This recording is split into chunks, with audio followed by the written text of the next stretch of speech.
केंद्रीय महिला एवं बाल विकास मंत्री स्मृति ईरानी ने अभी हाल ही में कुछ चंद दिनों पहले ही पेड पीरियड लीव को लेकर अपनी असहमति जताई थी।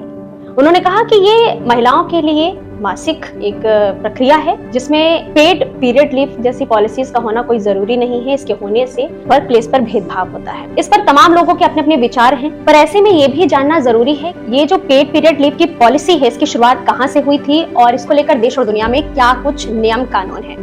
नमस्कार, मैं हूँ आरती हिंद यादव। तो आज की चर्चा इसी पर। वैसे ये पहला मौका नहीं है जब पेड पीरियड लीव को लेकर इस तरह की बहस जुड़ी हुई है।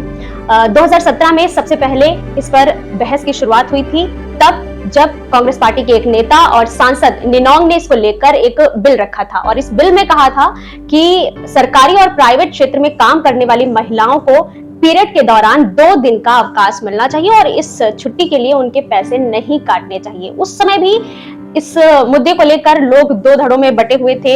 एक पक्ष का मानना था कि ये एक सही फैसला है, इस पर खुशी और सहमति जाहिर करी थी। वहीं दूसरे पक्ष ने इसका विरोध भी दर्ज कराया था कि इससे वर्क प्लेस पर भेदभाव जैसी चीजें होती हैं। हालांकि अगर हम दुनिया भर की बात करें तो इसकी शुरुआत स्पेन से हुई थी। यूरोप का पहला देश था स्पेन जहां पर इसकी शुरुआत हुई थी और इसके बाद कई अन्य देशों में भी पेड पीरियड लीव की शुरुआत हुई। स्पेन के अलावा जापान और दक्षिण Korea, Indonesia, Philippines, Taiwan, Zambia और वियतनाम में भी महिलाओं को पेड पीरियड लीव मिल रही है।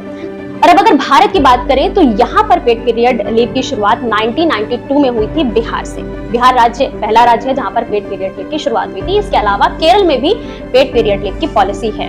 पर अगर हम स्पेसिफिक राज्यों के इतर अगर बात करें तो भारत के भीतर कई प्राइवेट कंपनियां भी हैं, जैसे जोमेटो, स्विगी, बायजूस जैसी कई कंपनियां हैं जो अपनी यहाँ काम करने वाली महिलाओं को पेड पीरियड लीव पॉलिसी देती हैं। पर सवाल ये भी है कि क्या महिलाएं पेड पीरियड लीव का फायदा उठा पा रही हैं? इसको समझने के लिए हम कुछ आंकड़ों को समझते हैं। जापान की एक मीडिया रिपोर्ट कहती है कि साल 1905 में केवल 26% महिलाओं ने इस छुट्टी का इस्तेमाल किया, लेकिन समय के साथ ये आंकड़ा घटता गया। देश में कितनी महिलाएं इसका इस्तेमाल कर रही हैं स्पेन में, इसको लेकर एक बार फिर से सर्वे किया गया 2017 में।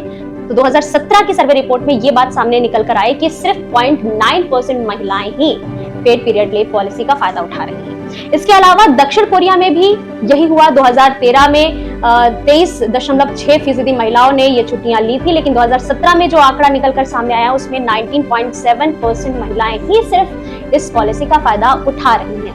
तो ऐसे में ये समझना जरूरी है कि आखिर ये आंकड़ा क्यों घटता चला जा रहा है। क्या महिलाएं वाकई पेड पीरियड लीव पॉलिसी लेना नहीं चाहती हैं, या फिर जो स्मृति ईरानी का कहना है कि वर्कप्लेस पर भेदभाव होता है, इस वजह से महिलाएं इस पॉलिसी का फायदा नहीं उठाना चाहती हैं।